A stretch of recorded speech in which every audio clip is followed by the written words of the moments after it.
வணக்கம். Welcome to mister review channel. நான் பார்த்த படங்கள் அப்படிங்கிற டாப்பிக்கில் இன்றைக்கி நம்ம பார்க்க போகிற படம் 1988 வருஷம் ஆகஸ்ட் மாதம் 1ஆம் தேதி 157 நிமிடங்கள், அதாவது கரெக்டாக சொல்லணும்னா 2 மணி நேரம் 36 நிமிஷம் ஓடக்கூடிய படம். இந்த படத்தோட கதையாசிரியர் வந்து பார்த்துக்கிட்டோன்னா கே. பாக்யராஜ், இயக்கம் பாலகுமாரன். இந்த படத்துக்கு வந்து பார்த்தோன்னா ப்ரொடியூஸ் பண்ணியிருக்கிறது வந்து பார்த்துக்கிட்டோன்னா K. Gopinath, cinematography K. Rajpreet, ரீட் வந்து பார்த்துக்கிட்டோன்னா எடிட்டிங் ஏபி மணிவண்ணன் சார் பண்ணியிருக்காரு. இசையை வந்து பார்த்துக்கிட்டோன்னா நம்ம கே. பாக்யராஜ் சார் தான் பண்ணியிருக்காரு. இந்த படத்தை வந்து பார்த்தோன்னா ப்ரொடக்ட் பண்ண படம் வந்து பார்த்துக்கிட்டோன்னா பகவதி கிரியேட்டர்ஸ். இந்த இதில் பாக்யராஜ், சோபனா, குமரிமுத்து, மனோரமா மற்றும் பலர் நடித்து 1988 வருஷம் ஆகஸ்ட் மாதம் 1ஆம் தேதி வெளிவந்த இது நம்ம ஆளு அந்த படத்தை பற்றி தான் பார்க்க போகிறோம். உயர் ஜாதி, கீழ் ஜாதி, தீண்டக்கூடிய சாதி, தீண்டத்தகாத சாதி, இந்த ரெண்டுக்கும் உள்ள வித்தியாசம் தான் இந்த படம். இந்த படத்தில் வந்து பார்த்துக்கிட்டோன்னா தீண்டாமை அப்படிங்கிறது எந்த அளவுக்கு வந்து பார்த்துக்கிட்டோன்னா இதாக இருக்குது அப்படின்னு அப்போயே வந்து பார்த்துக்கிட்டோன்னா பாக்யராஜ் சார் வந்து காட்டியிருப்பா. அப்படி இந்த படத்தை வந்து பார்த்துக்கிட்டோன்னா பிராமண சமூகத்தில் வந்து பார்த்துக்கிட்டோன்னா சோபனா பிறந்திருப்பாங்க. பாக்யராஜ் வந்து பார்த்துக்கிட்டோன்னா முடித்திருத்தும் சமூகத்தில் வந்து பார்த்துக்கிட்டோன்னா ஒரு பையனாக பிறந்திருப்பா. அப்படி நல்லா படித்து முடிச்சுட்டு வேலைக்காண்டி வந்து பார்த்துக்கிட்டா சென்னை போய் அங்கே வந்து பார்த்துக்கிட்டா வேலை கிடைக்காம ஒரு கட்டாயத்தில் பிராமணனாக மாறி அவருக்கும் சோபனாவுக்கும் இடையே காதல் ஏற்பட்டு அந்த காதல் வந்து பார்த்துக்கிட்டா கல்யாணத்தில் முடிஞ்சு அதுக்கப்புறம் நடக்கக்கூடிய சில பல ட்விஸ்ட் அண்ட் டென்ஸோடு நடக்கக்கூடிய சுவாரஸ்யமான திருப்பங்கள் தான் இந்த படம். இந்த படத்தில் தீண்டாமையை பற்றி அப்படி காட்டியிருப்பா. அப்படி இந்த படத்தில் எனக்கு ஒரு டைலாக் ரொம்ப பிடிக்குங்க. அது என்ன டைலாக்னா, கோயில் குருக்களாக இருந்து குடிக்காமல் இருக்கிறது பெரிய விஷயம் இல்லை, ஒயின் ஷாப்லேயே வேலை பார்த்துட்டு குடிக்காமல் இருக்கிறது பார்த்தியா, அதான் வந்து பார்த்திங்கன்னா பெரிய விஷயம் அப்படின்னு நம்ம குமரி சொல்லுவோம். அப்படி அந்த டைலாக் வந்து பார்த்துக்கிட்டோன்னா அந்த அளவுக்கு வந்து பார்த்துக்கிட்டோன்னா இருக்கும். அதுபோக இந்த படத்தில் வந்து பார்த்துக்கிட்டோன்னா தன்னோட அம்மாவுக்கு வந்து பார்த்துக்கிட்டோன்னா கண் ஆப்ரேஷன் பண்ணணும் அப்படின்ட்டு பாக்யராஜ் வந்து பார்த்துக்கிட்டோன்னா இத்தனையும் ஊரில் வந்து பார்த்துக்கிட்டோன்னா அமௌண்ட் காசு சேகரிக்கணும் அப்படின்ட்டு வந்து பார்த்துக்கிட்டோன்னா பண்ணுவாடு, ஒன்றும் நடக்காது. அதனால் சோபனா கூட வந்து பார்த்துக்கிட்டோன்னா ஒரு பாட்டு போட்டியில் வந்து பார்த்துக்கிட்டோன்னா பாட்டு பாடி வின் பண்ணால் ஒரு 10,000 அமௌண்ட் கிடைக்கும் அப்படின்னு வந்து பார்த்துக்கிட்டோன்னா ஒரு இதில் வந்து பார்த்துக்கிட்டோன்னா சேர்ந்து போய் போட்டி போடுவாங்க. அப்போ வந்து பார்த்துக்கிட்டோன்னா சோபனா வந்து பார்த்தோன்னா ஒரு பெரிய பாடகி, அவங்களுக்கு வந்து பார்த்துக்கிட்டோன்னா நிறைய ஃபேன்ஸ்லாம் இருக்காங்க தெரிஞ்சுக்கிட்டு எப்படி வந்து பார்த்தா அந்த போட்டியில் வந்து பார்த்துக்கிட்டோன்னா ஜெயிக்கிறது அப்படின்னு அவங்க வந்து பார்த்தா எந்த மாதிரி வந்து பார்த்தாங்க கேப் மாதிரி தனம் பண்ணி சோபனாவை ஜெயிக்கிறது அப்படின்னு வந்து பார்த்துக்கிட்டோன்னா ஒரு பிளான் போடுவாங்க. அப்போ வந்து பார்த்துக்கிட்டோன்னா பாக்யராஜ் சொல்லுவா அப்படி, இந்த கரப்பாம்பூச்சியை விடலாம் அப்படின்னு சொல்லும்போது கரப்பாம்பூச்சி எனக்கு கொஞ்சம் பயம்தான் அப்படின்னு சொல்லக்கூடிய சீன்லாம் பார்த்துக்கிட்டோன்னா அவ்வளோ அருமையாக இருக்கும். நமக்கு அந்த கரப்பாம்பூச்சி பேதிக்க மாத்திரை இதெல்லாம் வேணாங்க, கரப்பாம்பூச்சி நமக்கு கொஞ்சம் பயம் அப்படின்னு சொல்லக்கூடிய சீன்லாம் பார்த்துக்கிட்டோன்னா அவ்வளோ அருமையாக இருக்கும். ஏன்னா அந்த சீன்லாம் பார்த்துக்கிட்டோன்னா படத்தோட ஒன்றாவே வர காமெடி சீன் அந்தளவுக்கு வந்து பார்த்துக்கிட்டா அற்புதமாக இருக்கும்.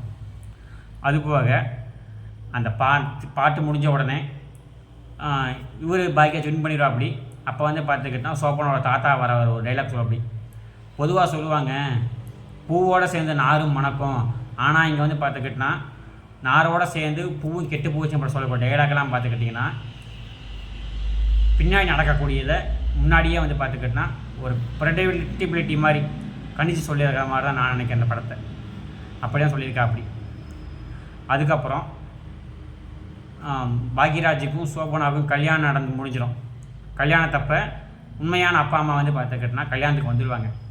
கல்யாணத்துக்கு வந்த உடனே இதை மாதிரி பாக்யராஜ் வந்து பார்த்தீங்கன்னா வேட்டு சமூகத்தை சேர்ந்தவன், ஒரு தீண்டட்டகா சமூகத்தை சேர்ந்தவன் அப்படின்னு சோபனாவோட அப்பா தெரிஞ்சுக்கிற சமயத்தில் இனிமேல் நீ என் பொண்ணை தொடவே மாட்டேன் அப்படின்னு சத்தியம் செஞ்சு கொடு அப்படிங்கிற சீன்லாம் பார்த்துக்கிட்டிங்கன்னா எந்த அளவுக்கு வந்து பார்த்துக்கிட்டோன்னா தான் வந்து பார்த்துக்கிட்டோன்னா ஒரு வைராக்கியமான ஆள், தான் வந்து பார்த்தீங்கன்னா இந்தளவுக்கு வந்து பார்த்துக்கிட்டனா எடுத்த கொள்கையில் கோட்பாடெலாம் வந்து பார்த்துக்கிட்டனா இதாக இருக்கேன் அப்படின்ட்டு பாக்யராஜோட அப்பாவாக நடித்த பேர் எனக்கு தெரியல. அவர் வந்து பார்த்தீங்கன்னா இந்தளவுக்கு திரகாத்தமாக இருக்கார் அப்படின்னு கல்யாணம் முடிஞ்ச அடுத்த நொடியே வந்து பார்த்தீங்கன்னா சத்தியம் வாங்கிடும். அப்படி இனிமேல் என் போனால் தொட மாட்டேன் சத்தியம் பண்ணி கொடு அப்படிங்கிற சீன்லாம் பார்த்துக்கிட்டனா என்னடா இப்படிலாம் இருந்திருக்காங்களா அப்படின்னு எனக்கு தோணுது. இன்றைக்கி இருக்க 2K கிட்ஸ்லாம் இந்த படத்தை பார்த்தாங்கன்னா இப்படிலாம் இருந்திருக்காங்களா, அப்போ முன்ன காலத்தில் பண்ணி எப்படி இருந்திருக்காங்க அப்படின்னு தெரிஞ்சுக்குவாங்க.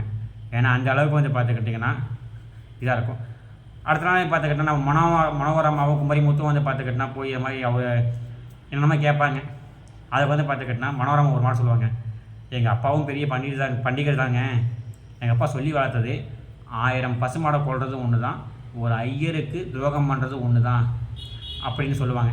அதெல்லாம் பார்த்துக்கிட்டனா எந்த அளவுக்கு வந்து பார்த்துக்கிட்டனா பிராமண சமூகம் வந்து பார்த்துக்கிட்டனா உயர்ந்தட்டில் இருக்குது அப்படின்னு சொல்லக்கூடிய தப்பாக எடுத்துக்காது. ஏன்னா அந்த சமூகத்தை சொல்லி தான் ஆகணும். அந்த படத்துலேயே வந்து பார்த்துக்கிட்டனா ஐயர்னு சொல்லி தான் சொல்லியிருப்பாங்க. அப்படிங்கும்போது நான் சொல்கிற தப்பாக எடுத்துக்காதீங்க. இந்த படத்தில் கிட்டத்தட்ட வந்து பார்த்தா ஒரு 6 பாட்டு வரும். அதில் வந்து பார்த்துக்கிட்டிங்கன்னா அந்த அம்மாடி இதுதான் காதலா பாடல், அதுபோக கிளைமேக்ஸில் வர நான் ஆளான தாமரை சாங், இந்த சாங்கெல்லாம் பார்த்துக்கிட்டனா இன்றைக்கு வரைக்குமே வந்து பார்த்துக்கிட்டனா கேட்கக்கூடிய நல்ல பாடலாக தான் இருக்கும். அதுபோக நைட்டில் வந்து பார்த்துக்கிட்டனா அந்த சோபனா வந்து பார்த்துக்கிட்டனா அவங்க வீட்டை ஊற்றி எடுத்துக்கிட்டு வந்துட்டு இங்கே வந்து பார்த்துக்கிட்டிங்கன்னா ஒரு பேர் என்னது பாக்யராஜ் வீட்டுக்கு பக்கத்துலேயே வந்து பார்த்துக்கிட்டனா ஒரு வீட்டில் குடியிருப்பவர் பக்கத்தில் தங்க வச்சுருவாங்க. அப்போ வந்து பார்த்துக்கிட்டனா பாக்யராஜ் சாப்பிட போகும்போது ஒரு சீன் நடக்கும், மாடு கத்துற சீன். அதில் வந்து பார்த்துக்கிட்டனா சுவாரஸ்யமாக செய்யணும்னா மாடு வந்து பார்த்துக்கிட்டனா கத்துறதுலேயே ஒரு டிஃப்ரெண்ட் இருக்குது. அதை வந்து பார்த்துக்கிட்டனா சொல்லுவார், நீ குமிஞ்சிக்கிட்டு பரிமாறாத, நீ குமிஞ்சிட்டு பரிமாற ஒரு மாடுன்னு சொல்லுவானே ஒரு டைலாக் சொல்லுவாங்க, காமாலக்காரனுக்கு கண்டதெல்லாம் மஞ்சளாக தான் தெரியும் அப்படிங்கிற டைலாக்லாம் பார்த்துக்கிட்டிங்கன்னா அவ்வளோ அருமையாக இருக்கும். படத்தை பார்த்தீங்கன்னா வந்து பார்த்திங்கன்னா படத்தோடு வரக்கூடிய காமெடி சீன்லாம் பார்த்துக்கிட்டனா அந்த அளவுக்கு வந்து பார்த்துக்கிட்டனா ஆப்டாக இருக்கும், யோசிக்கிற மாதிரி இருக்கும், டபுள் மீனிங்காகவும் இருக்கும். ஏன்னா அந்தளவுக்கு வந்து பார்த்து இந்த படம் வந்து பார்த்துக்கிட்டனா யதார்த்தத்தை வந்து பார்த்துக்கிட்டனா சொல்லி கொடுத்துருவாங்க. அதுக்கப்புறம் நம்ம சோபனாவுக்கு வந்து பார்த்துக்கிட்டனா மனோரமாவும் சோபனாவும் துணி எடுக்க போகும்போது வந்து பார்த்துக்கிட்டனா சோபனாவோட அம்மா வருவாங்க. ட்ரெயின்லாம் எடுத்து கொடுத்து முடிச்சுட்டு ஒரு டைலாக் வரும், ரோட்டில் வந்து பார்த்துக்கிட்டனா ஒரு சீன் வரும், எதுவுமே நடக்கலை, அதாவது பாக்யராஜுக்கும் சோபனாவுக்கு எதுவுமே நடக்கலை. அப்படிங்கும்போது சோபனாவோட அம்மா வந்து பார்த்துக்கிட்டனா ஒரு சில சீன் சொல்லுவாங்க. அதுக்கு முன்னாடி வந்து பார்த்துக்கிட்டிங்கன்னா மனோரமா வந்து பார்த்துக்கிட்டனா சோபனாவை அம்மாவை நினச்சின்னு ஒரு வார்த்தை சொல்லுவாங்க, நீங்கள் ஒரு வாரம் தனியாகவே இருங்க அப்படின்னு சொல்லும்போது நம்ம 7 வருஷமாக அப்படி தான் இருக்கும். அப்படி சொல்லும்போது இதுக்கு நீங்களே பத்தி பண்ணி விட்ருங்க அவருக்கு, நமக்கு வந்து பார்த்துக்கிட்டனா ஒரு பிரச்சனை இல்லை, 4 கிழமையெல்லாம் பார்க்கறதில்ல, கோயில் கட்டி கும்பல் அப்படின்னு சொல்லக்கூடிய சீன்லாம் பார்த்துக்கிட்டிங்கன்னா என்னடா அது இவ்வளோ ஓப்பனாக பேசுகிறாங்களே அப்படின்னு வந்து பார்த்துக்கிட்டு நினைக்க தோணும். அந்த சீன்லாம் பார்த்துக்கிட்டா அவ்வளோ அருமையாக இருக்கும். அதே மாதிரி தன்னோட பொண்ணுக்கு வந்து பார்த்துக்கிட்டனா வாழ்க்கைக்கு அடுத்த கட்டம் போகணும், அவளுக்கு வந்து பார்த்துக்கிட்டனா அந்த முதல் இரவு அப்படிங்கிறது நடக்கணும், அதுக்கு வந்து பார்த்துக்கிட்டனா எந்தெந்த மாதிரி நீங்கள் ஸ்டெப்ஸ் எடுத்துக்கின்னு கேட்டு தெரிஞ்சுக்கிற சீன் ஆகட்டும். இதெல்லாம் பண்ணினீங்களா அப்படின்னு கேட்குற சீன், அதாவது வந்து பார்த்துக்கிட்டிங்கன்னா இந்த தைலம் தேய்க்கிறது, அது போக வந்து பார்த்துக்கிட்டிங்கன்னா நம்ம மருந்து தடவை சொல்கிற சீன்லாம் பார்த்துக்கிட்டிங்கன்னா இப்படிலாம் வலி இருக்குதா, இதை மாதிரிலாம் வந்து பார்த்துக்கிட்டினா முன்ன காலத்தில் பண்ணியிருக்காங்களா அப்படின்னு நினைக்க தோணும். அந்த சீனை மட்டும் நோட் பண்ணி வச்சுக்கோங்க. ஃபியூச்சரில் அதை மாதிரி சப்போஸ் யாருக்காச்சும் நடந்தால் நீங்கள் யோசிச்சு பாருங்க தெரியும். ஏன்னா அந்த சீன்லாம் பார்த்துக்கிட்டினா அவ்வளோ அருமையாக இருக்கும். எல்லாத்துக்கும் மேலே படத்துக்கு வந்து பார்த்துக்கிட்டினா இசை வந்து பார்த்துக்கிட்டினா பாக்யராஜே பண்ணியிருக்கிறதுனால அந்த படத்துக்கு ஆப்டாகவே வந்து பார்த்தீங்கன்னா பின்னணி இசை பண்ணியிருப்பா. அப்படி அதுபோக ஒரு பஞ்சாயத்து சீன் ஒன்று வருங்க.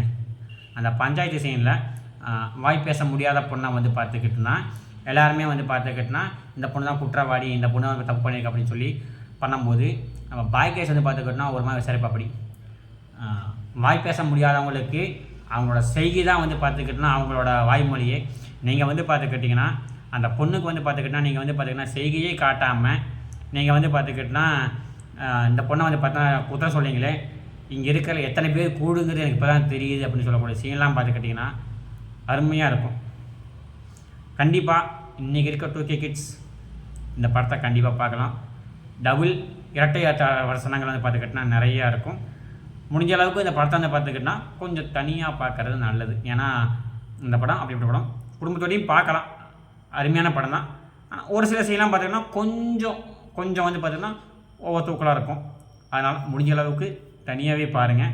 ஆனால் தவறான படமோ தப்பான படமோ கிடையாது, கருத்தான படம் தான்.